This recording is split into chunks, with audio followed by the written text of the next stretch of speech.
Hello guys, once again welcome back to my channel messy paper by KS. तो guys, आज की video में हम बात करेंगे एक नए चैप्टर के बारे में। चैप्टर का नाम है प्रागैतिहासिक काल की चित्रकला। और चैप्टर को स्टार्ट करने से पहले गाइस, मैं माफ़ी चाहूँगी आप सबसे कि इधर बीच मैं रोज़ थ्योरीज पे वीडियोस अपलोड नहीं कर पा रही हूँ, और इसका एकमात्र रीज़न है कि मेरे एग्ज़ाम नज़दीक आ गए हैं और सेशनल वर्क चल रहा है। तो जिस वजह से मैं बहुत ज़्यादा बिज़ी हूँ सेशनल वर्क करने के लिए, क्योंकि टाइम कम है मेरे पास और बहुत सारे वर्क करने हैं और साथ ही एग्ज़ाम का प्रिपरेशन भी करना है। तो जिस वजह से मैं रोज़ थ्योरीज पे वीडियोस नहीं डाल पा रही हूँ। तो हाँ, थोड़ा लेट हो गया है। लेकिन यहाँ पे एक और बात मैं बता दूँ कि ऑलमोस्ट आप लोग का थ्योरी का जो भी सिलेबस है ऑलमोस्ट कंप्लीट हो चुका है। मतलब 75% तो कह ही सकते हैं कि बिल्कुल कंप्लीट हो चुका है। थोड़े बहुत और बाकी है, और थोड़े बहुत में मैं बता दूं कि क्या क्या बाकी है। तो एक आपका हो गया मौर्य पीरियड कंपनी शैली, जो थोड़ा थोड़ा पढ़ना है, बहुत ज़्यादा नहीं, एक एक दिन का ये वीडियो रहेगा, थोड़ा थोड़ा पढ़ना है। उसके बाद आर्टिस्ट के बारे में, आर्टिस्ट की पेंटिंग्स के बारे में, ठीक है, संग्रहालय के बारे में, और आर्टिस्ट का जो भी बायोडाटा, जो भी उसकी जीवनी है उसके बारे में पढ़ना है। और ख़ासकर वाद के बारे में पढ़ना है, क्योंकि वाद से क्वेश्चन आते हैं। और यहाँ पे मैं बता दूँ, जो आर्टिस्ट है उसकी पेंटिंग है, जो वाद है, मैंने ऑलरेडी एकदम स्टार्टिंग में अगर आप मेरा वीडियोस देखेंगे तो ऑलरेडी जो प्रीवियस ईयर 2020 के लिए एंट्रेंस की जब प्रिपरेशन हो रही थी, तब मैंने इस कंटेंट पे वीडियोस अपलोड किए थे। अगर आप चाहते हैं कि देखना तो आप बैक वीडियोज़ देख सकते हैं। लेकिन हाँ, मैं अगेन फिर से और अच्छे तरीके से वीडियोस डालूंगी, जो भी और बचे हुए आर्टिस्ट, जैसा कि मैंने बताया आर्टिस्ट, वाद, आर्टिस्ट की जीवनी, सारी चीज़ों के बारे में लेके मैं फिर से डालूंगी वीडियो। लेकिन हाँ, अगर आपको जानने की क्यूरियोसिटी है कि हाँ और क्या क्या चीज़ें पढ़नी है, तो आप मेरे बैक जो एकदम स्टार्टिंग के वीडियोज़ हैं आप देख सकते हो। तो चलिए फिर गाइस स्टार्ट करते हैं इस चैप्टर को। और ये बता दूँ कि ये सेकेंड चैप्टर है जो मैंने जब स्टार्ट किया था मैंने सिलेबस, तो अगर आप मेरा पहला क्लास देखेंगे तो पहला क्लास में सेकेंड चैप्टर था प्रागैतिहासिक काल की चित्रकला, जो मैंने कहा था कि मैं एकदम बाद में पढ़ाऊंगी। तो फाइनली आज की वीडियो में मैं यही बताने वाली हूँ। और एक ही दिन का है ये चैप्टर, जितना पढ़ना है बस, जो आज का वीडियो है उसी में ये चैप्टर की समाप्ति भी हो जाएगी। तो बस एक ही दिन का है और सारा ही काफ़ी इंपॉर्टेंट है। और यहाँ पे याद रखिए 110% इससे क्वेश्चंस एग्जाम, एंट्रेंस के एग्ज़ाम में पूछे जाते हैं।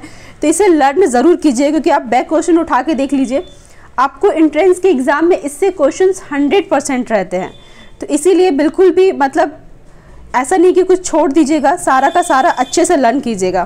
तो चलिए फिर वीडियो को स्टार्ट करते हैं। तो सबसे पहले जानते हैं कि प्रागैतिहासिक काल किसे कहते हैं। तो ऐतिहासिक काल की पूर्व की कला, ठीक है, जो ऐतिहासिक काल की पूर्वी कला को या फिर जिसका लिखित परिणाम ना हो उसे प्रागैतिहासिक काल कहते हैं। और ये भी एंट्रेंस के एग्जाम में भी पूछा जा चुका है कि प्रागैतिहासिक काल किसे कहते हैं। तो ऐतिहासिक काल की पूर्वी की कला। आगे बढ़ते हैं। प्रागैतिहासिक काल को कितने भागों में बांटा गया है। वेरी इंपॉर्टेंट है कि प्रागैतिहासिक काल को कितने भागों में बांटा गया है। तो 3 भागों में बांटा गया है, ठीक है। पहला है पूर्व पाषाण युग या पूरा प्रस्तर युग, जिसको इंग्लिश में पालियोलिथिक एज भी कहते हैं। और इसका जो पीरियड है 30,000 से लेके 25,000 ईसा पूर्व, ठीक है, ईसा पूर्व माना गया। ईस्वी मत देखिएगा, BC मतलब बिफोर, ईसा पूर्व है। नेक्स्ट है 2 नंबर मध्य पाषाण युग या मध्य प्रस्तर युग। दोनों वर्ड से पुकारा जाता है, या तो आप मध्य पाषाण युग बोलिए या तो मध्य प्रस्तर युग बोलिए, जिसे इंग्लिश में मिडिल स्टोन एज भी कहा जाता है, और जिसका पीरियड है 25,000 से 10,000 ईसा पूर्व। एंड नेक्स्ट आता है 3rd नंबर उत्तर पाषाण युग या नव प्रस्तर युग, ठीक है। एग्जाम में मोस्टली जो रहता है क्वेश्चन वो नव प्रस्तर युग से करके रहता है, नव पाषाण युग से करके रहता है। तो कंफ्यूज मत कीजिएगा, दोनों को ध्यान से लर्न कीजिएगा, उत्तर पाषाण युग या नव प्रस्तर युग, जिसका समय पीरियड है 10,000 से 3,000 ईसा पूर्व, और इसे इंग्लिश में नियोलिथिक एज कहते हैं। एंड आगे जानते हैं इसके बारे में। फर्स्ट, पूर्व पाषाण युग। इस युग में मानव भोजन के लिए आखेट जीवन व्यतीत करते थे और शिकार के लिए पत्थरों, हड्डी तथा लकड़ी के बने मोटे व भद्दे औजार का प्रयोग करते थे। ठीक है, तथा प्राकृतिक निर्मित गुफाओं में रहते थे। बहुत इंपॉर्टेंट है कि किस युग के लोग प्राकृतिक निर्मित गुफाओं में रहते थे, तो पूर्व पाषाण के लोग प्राकृतिक निर्मित गुफाओं में रहते थे। और ना औजार जो बनाते थे वो हड्डियों से बनाते थे, पत्थरों से बनाते थे, लकड़ी से बनाते थे। आगे बढ़ते हैं। सबसे पहले पूर्व पाषाण काल में ब्रुशफुट नामक विद्वान ने 1863 ईस्वी में मद्रास के पल्लवरम नामक स्थान पर औजार की खोज की। काफ़ी इंपॉर्टेंट है ये लाइन। सबसे पहले मैं फिर से एक बार रिपीट कर दूं ये लाइन। सबसे पहले पूर्व पाषाण काल में ब्रुशफुट नामक विद्वान ने 1863 ईस्वी में मद्रास के पल्लवरम नामक स्थान पर औजार की खोज की। एग्जाम में क्वेश्चंस ये रहेंगे कि औजार की खोज किसने की, तो ब्रुशफुट नामक विद्वान ने कब की, 1863 ईस्वी में की। और किस जगह पे हुई, तो मद्रास के पल्लवरम नामक स्थान पर। और इससे क्वेश्चंस ऑलरेडी एंट्रेंस के एग्जाम में पूछे जा चुके हैं, इसलिए काफ़ी इंपॉर्टेंट है। इस युग में मनुष्य को क्वाटिजाइट नाम से पुकारा जाता था। ठीक है, मनुष्य को अभी ना, अब के ज़माने में, अभी की जो जनरेशन चल रही है, अभी लोग मनुष्य बोलते हैं, लेकिन तब के लोग मनुष्य को क्वाटिजाइट नाम से पुकारते थे। नेक्स्ट आते हैं सेकेंड नंबर, मध्य पाषाण युग। तो मध्य पाषाण युग में सर्वप्रथम आग की खोज हुई। ठीक है, आग की खोज सर्वप्रथम कब हुई, तो मध्य पाषाण युग में हुई। और सबसे पहले धातुओं में तांबा बनाया गया। ठीक है, सबसे पहले धातु में तांबा मध्य पाषाण युग में बना। और उसी तांबे से सबसे पहला जो औजार है वो कुल्हाड़ी बना। ठीक है, तो इस तरह से भी क्वेश्चंस रहेंगे एग्जाम में कि तांबा सबसे पहले किस युग में बना, तो मध्य पाषाण युग में। और तांबे से सबसे पहला औजार क्या बना, तो कुल्हाड़ी बना। ठीक है, मानव ने अपना पहला पशु कुत्ता को बनाया। सबसे पहला पशु मानव ने अपना कुत्ता को बनाया। मानव द्वारा खोज किया गया, मतलब कह रहा है कि मानव ने अपना पहला पशु कुत्ते को बनाया। मानव द्वारा खोज किया गया पहला अनाज गेहूं था। ये दो अलग अलग है गाइस, यहाँ पे मैं कोमा देना भूल गई। सबसे पहला पशु जो है पालतू पशु, उन्होंने कुत्ते को बनाया। और जो सबसे पहला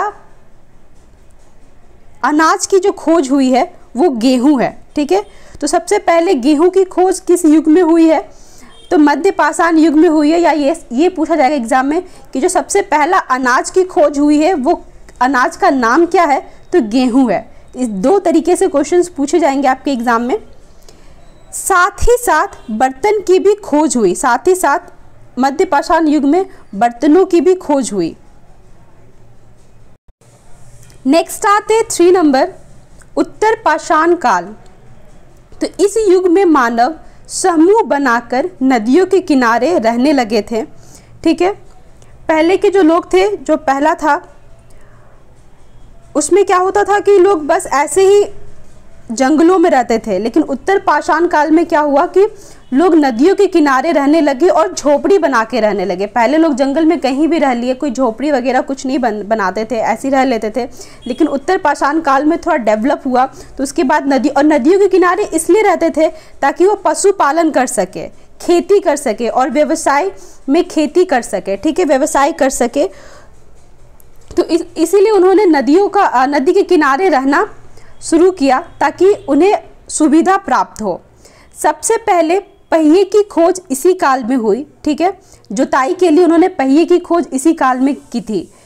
चित्रकला, कृषि और पशुपालन का विकास उत्तर पाषाण काल में ही हुआ है। चित्रकला का भी विकास उत्तर पाषाण काल में, कृषि, पशुपालन, ये सारा तीनों का विकास जो है उत्तर पाषाण काल में ही हुआ है। और ये बहुत इंपॉर्टेंट है। पहिए की खोज पूछता है एग्जाम में कि किस काल में हुई है, तो उत्तर पाषाण काल में हुई है। और खेतीबाड़ी तो इसी वजह से ये लोग नदी के किनारे रहते भी थे, झोपड़ी बना के। आगे बढ़ते हैं। अब एक तरफ देख सकते हैं आप गुफा है, सिर्फ गुफा के नाम है। और उसका एक तरफ है अस्थान लिखा गया गलती से, सॉरी, सिर्फ स्थान होगा। और यहाँ नाम भी गलती से लिखा गया मेरे से, सॉरी। यहाँ पे डेट होगा, सॉरी गाइस, फिर से कि यहाँ पे डेट होगा। ठीक है, मैंने ध्यान नहीं दिया।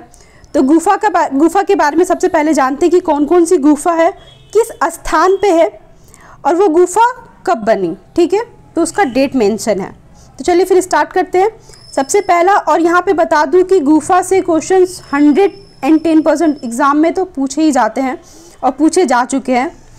तो गुफा में आते हैं नियो गुफा, जो स्पेन में है और जो 1966 को मतलब खोज की गई, बनी नहीं, खोज की गई, 1966 को खोज की गई। नेक्स्ट है लास्को गुफा, जो फ्रांस में है, जिसकी खोज 1940 को हुई। नेक्स्ट है गरगाह गुफा, जो फ्रांस में है, और इसका खोज इसलिए मेंशन नहीं क्योंकि इसका बुक में मेंशन नहीं किया हुआ था, कहीं मिला नहीं मुझे, तो इसलिए यहाँ पे मैंने भी मेंशन नहीं किया क्योंकि मुझे इसका आइडिया ही नहीं है। नेक्स्ट है पंचमढ़ी गुफा। पंचमढ़ी गुफा बहुत चांसेस हैं आने के, पंचमढ़ी, अल्तामीरा और भीमबेटका, ये 3 बहुत इंपॉर्टेंट है। तो पंचमढ़ी गुफा जो मध्य प्रदेश में है और इसकी खोज 1932 में हुई है। नेक्स्ट आते हैं लखनिया दरी गुफा, जो कि यूपी में है। नेक्स्ट है होशंगाबाद गुफा, जो एमपी में है, और उसके बाद सबसे लास्ट में है भीमबेटका गुफा, जो ये भी एमपी में है। ठीक है, मध्य प्रदेश और ये यूपी मतलब उत्तर प्रदेश। तो गुफा ज़रूर पढ़िएगा, 100% क्वेश्चंस आ सकते हैं एग्ज़ाम में। डेट भले नहीं आता, यहाँ पे मैं एक और चीज़ बता दूँ कि डेट भले नहीं आता कि खोज कब की, ये बहुत कम आता है, लेकिन कहाँ स्थान जो है कि ये गुफा किस स्थान पे है, ये तो पूछता ही पूछता है।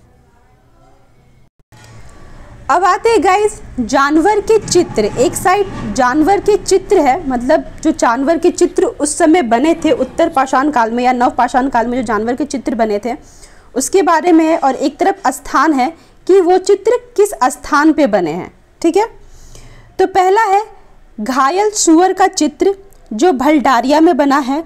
नेक्स्ट है गेंडे का चित्र, जो घोड़मंगर में बना है।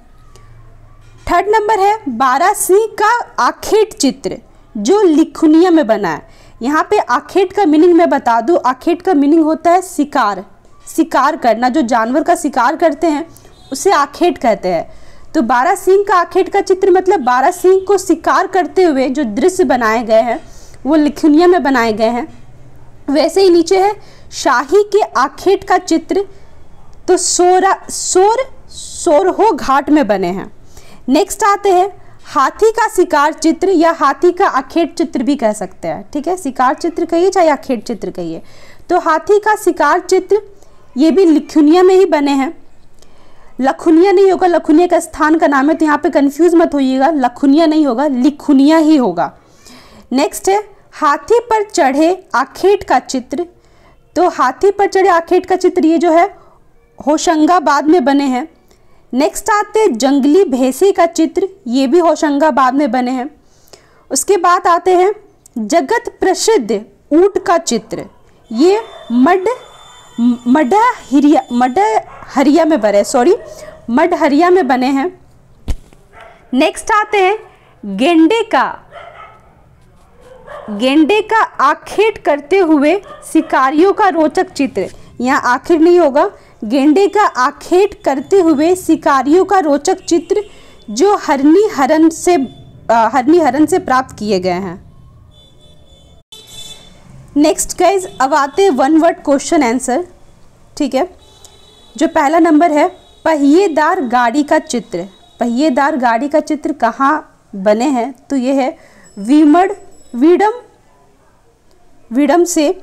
नेक्स्ट है सेकंड नंबर भूत का रहस्यमयी चित्र, ये कहाँ बने हैं, तो ढोकवा महारानी कांडा कोट से। नेक्स्ट आते हैं क्वेश्चन नंबर 3, प्रागैतिहासिक काल के चित्र में सबसे अधिक चित्र किस प्रकार के मिले हैं। बहुत इंपॉर्टेंट है, बहुत ज़्यादा। प्रागैतिहासिक काल में सबसे अधिक चित्र किसके मिले हैं, तो सबसे अधिक चित्र जो है आखेट के चित्र मिले हैं, यानी शिकार करते हुए चित्र सबसे ज़्यादा बनाए गए हैं प्रागैतिहासिक काल में। नेक्स्ट आते हैं 4th नंबर, प्रागैतिहासिक काल के चित्र का विषय क्या था, तो प्रागैतिहासिक काल के चित्र का विषय आखेट था, क्योंकि आखेट के बहुत चित्र मतलब मोस्टली जो चित्र है आखेट के ही बने, तो विषय भी आखेट ही है। नेक्स्ट आते हैं क्वेश्चन नंबर 5, प्रागैतिहासिक काल में चित्रों में किन रंग का प्रयोग हुआ है? तो मोस्टली गेरू रंग का प्रयोग हुआ है, और साथ ही खनिज रंग भी कह सकते हैं आप कि खनिज रंग का भी प्रयोग प्रागैतिहासिक काल में हुआ है। लेकिन जो मोस्टली बोला जाता है वो गेरू रंग ही आता है एग्जाम में कि हाँ गेरू रंग का हुआ है। अगर ऑप्शन में आपके गेरू रंग आता है तो गेरू रंग टिक कीजिएगा, अगर खनिज रंग आता है तो खनिज रंग टिक कीजिएगा। नेक्स्ट आते हैं क्वेश्चन नंबर 6, भारतीय प्रागैतिहासिक चित्रकला का इतिहास किसने लिखा? तो डॉक्टर जगदीश गुप्ता ने लिखा। नेक्स्ट क्वेश्चन नंबर 7, आदि मानव का प्रमुख केंद्र कौन सा था? तो आदि मानव का प्रमुख केंद्र वेल्लारी था, जो कर्नाटक में स्थित है। जो ये केंद्र है वेल्लारी, ये कर्नाटक में स्थित है। ये भी पूछेगा एग्जाम में कि वेल्लारी कहाँ स्थित है, वेल्लारी केंद्र जो है वो कहाँ किस स्थान पर स्थित है? तो कर्नाटक में स्थित है। नेक्स्ट क्वेश्चन नंबर 8, मानव द्वारा बनाया जाने वाला प्रथम औजार क्या था? तो कुल्हाड़ी था। नेक्स्ट क्वेश्चन नंबर 9, चौक पर बने मिट्टी के बर्तनों का प्रयोग कब से हुआ है? तो चौक पर बने मिट्टी के बर्तनों का प्रयोग नवपाषाण काल से हुआ है। नेक्स्ट क्वेश्चन नंबर 10, विश्व का सर्वाधिक प्राचीन ऐतिहासिक चित्र कहाँ से प्राप्त हुआ है? तो सबसे ज़्यादा चित्र जो है वो कहाँ से प्राप्त हुए हैं विश्व में? तो अल्तामीरा गुफा से प्राप्त हुए हैं, जो कि स्पेन में है। नेक्स्ट आते हैं क्वेश्चन नंबर 11, अल्तामीरा गुफा की खोज कब और किसने की? तो अल्तामीरा गुफा की खोज 1879 ईस्वी में मारिया संतुओला ने की है। जो मारिया संतुओला थी वो महज 12 वर्ष की लड़की थी, और 12 वर्ष की आयु में ही उन्होंने इस गुफा की खोज की है, और ये काफ़ी इंपॉर्टेंट क्वेश्चन है। नेक्स्ट क्वेश्चन नंबर 12, अल्तामीरा का विषय क्या था? तो अल्तामीरा का विषय आखेट था, क्योंकि इस अल्तामीरा जो गुफा है इसमें भी आखेट के ज़्यादा चित्र प्राप्त हुए हैं। नेक्स्ट क्वेश्चन नंबर 13, सर्वप्रथम शिला चित्रों की खोज का श्रेय किसे जाता है? तो सर्वप्रथम शिला चित्रों की खोज का श्रेय आर्चिबाल्ड क्लाइव तथा काकबर्न को जाता है। Next question number 14, Uttar Pradesh में सर्वाधिक चित्र कहाँ से प्राप्त हुए हैं? तो उत्तर प्रदेश में सर्वाधिक चित्र मिर्ज़ापुर से प्राप्त हुए हैं। नेक्स्ट क्वेश्चन नंबर 15, प्रागैतिहासिक काल में नृत्य चित्र के लिए प्रसिद्ध स्थान कौन सा है? तो प्रागैतिहासिक काल में नृत्य चित्र के लिए, ठीक है, सबसे प्रसिद्ध स्थान लिखुनिया है। नेक्स्ट क्वेश्चन नंबर 16, लिखुनिया किस नदी के किनारे स्थित है? तो लिखुनिया गरई नदी के किनारे स्थित है। नेक्स्ट क्वेश्चन नंबर 17, स्वास्तिक पूजा का श्रेष्ठ चित्र, जो पूजा में जो स्वास्तिक चिन्ह बनाते हैं उसके बारे में बोल रहा है कि स्वास्तिक पूजा का श्रेष्ठ चित्र कहाँ से प्राप्त हुआ है? तो बनिया बेरी से प्राप्त हुआ है, जो पंचमढ़ी क्षेत्र में है। नेक्स्ट क्वेश्चन नंबर 18, भीमबेटका की खोज किसने और कब की है? तो श्री विष्णुधर बाकांडकर ने 1958 ईस्वी में की है। नेक्स्ट क्वेश्चन नंबर 19, भीमबेटका में लगभग कितनी गुफाएं हैं? तो भीमबेटका में लगभग 600 गुफाएं हैं, और जिसमें से 275 गुफाओं में चित्र प्राप्त हुए हैं। मतलब भीमबेटका के अंदर 600 गुफाएं हैं, जिसके अंदर सिर्फ 275 गुफा में चित्र प्राप्त हुए हैं। और यहाँ पे बता दूं मैं कि जो 275 गुफा में जो भी चित्र प्राप्त हुए सब मिला के 475 चित्र प्राप्त हुए। कहने का मतलब है कि किसी गुफा में 2 चित्र मिले, किसी गुफा में 4 चित्र मिले, किसी गुफा में 5 चित्र मिले। तो इस तरह से करके अगर सारे चित्र को जोड़ा जाए तो जो 275 गुफा में सब गुफा से मिलाकर 475 चित्र टोटल प्राप्त हुए हैं। और ये काफ़ी इंपॉर्टेंट क्वेश्चन है, 118 नंबर और 19 नंबर, काफ़ी ज़्यादा। Next question number 20, pre historic painting के लेखक कौन है? तो प्री हिस्टोरिक पेंटिंग के लेखक ब्राडिक हैं। Next question number 21, Udayagiri Khandagiri और नीलगिरी कहाँ स्थित है? तो उदयगिरी, खंडगिरी, नीलगिरी भुवनेश्वर में स्थित है। नेक्स्ट आते हैं क्वेश्चन नंबर 22। पंचमढ़ी गुफा की खोज किसने और कब की? तो D.H. गॉर्डन महोदय ने 1936 में की। यह गुफा भोपाल से लगभग 70 किलोमीटर की दूरी पर MP यानी मध्य प्रदेश राज्य में स्थित है। Next question number 23। पंचमढ़ी गुफा के चित्रों की खोज किसने और कब की? ठीक है, यहाँ पे है कि 22 में पूछ रहा है कि गुफा की खोज किसने की, और यहाँ पे 23 में है कि पंचमढ़ी गुफा में चित्रों की खोज किसने की।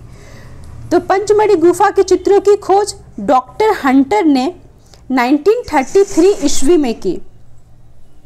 तो गाइज इसी के साथ जो प्रागैतिहासिक जो चैप्टर है वो समाप्त होता है। और यहाँ पे मैं फिर से आपको एक बार बोल दूँ कि 1 से 2 क्वेश्चन 100% आपके एंट्रेंस के एग्ज़ाम में पूछे जाएंगे। मतलब 2 क्वेश्चंस भी पूछ ले एग्ज़ाम में तो 6 नंबर, और काफ़ी इंपॉर्टेंट रखता है ये 6 नंबर। तो प्लीज़ ज़्यादा पढ़ना भी नहीं है, एक ही दिन का ये चैप्टर था, एक ही दिन में चैप्टर कंप्लीट हो गया, तो इसमें ज़्यादा कुछ पढ़ना नहीं है। तो जो आज मैंने पढ़ाया आप प्लीज़ सारा का सारा, अगर एग्ज़ाम क्वालिफाई करना है आपको, अगर चाहते हैं आप कि हाँ एग्ज़ाम क्वालिफाई हो जाए आपका, तो ये सारा का सारा प्लीज़ अच्छे से लर्न ज़रूर कर लीजिएगा, क्योंकि इससे 100% पूछे जाते हैं। अगर आपको नहीं लगता है कि नहीं, तो आप बैक क्वेश्चन उठा के देख लीजिए, पढ़ लीजिए, आपको एक क्वेश्चन तो 100% मिल जाएंगे। तो 1 से 2 क्वेश्चन रहने के चांसेस है, तो याद ज़रूर कीजिएगा। तो चलिए गाइस, आई होप आपको आज का वीडियो पसंद आया हो, और कोशिश करूँगी कि मैं, और यहाँ पे एक और बात बता दूँ कि मैं अभी 20 to 25 तक सेशनल वर्क है मेरा, और एग्ज़ाम है उसके बाद, तो थोड़ा 20 to 25 में तक मैं बिज़ी रहूँगी, उसके बाद मैं पूरा फ्री हूँ।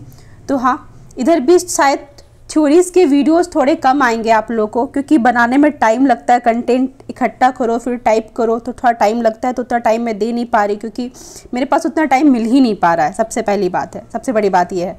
तो हाँ, थोड़े वीडियोज़ कम रहेंगे, लेकिन हाँ एग्ज़ाम से पहले तो 100% चैप्टर, एग्ज़ाम से काफ़ी पहले ही चैप्टर कंप्लीट हो जाएंगे। और यहाँ पे एक और बात कि जो आप लोग फॉर्म का पूछ रहे हो, तो फॉर्म के बारे में मैंने पूछा था टीचर से, तो कोई नोटिस, अभी कोई नोटिफिकेशन नहीं आ रहा है।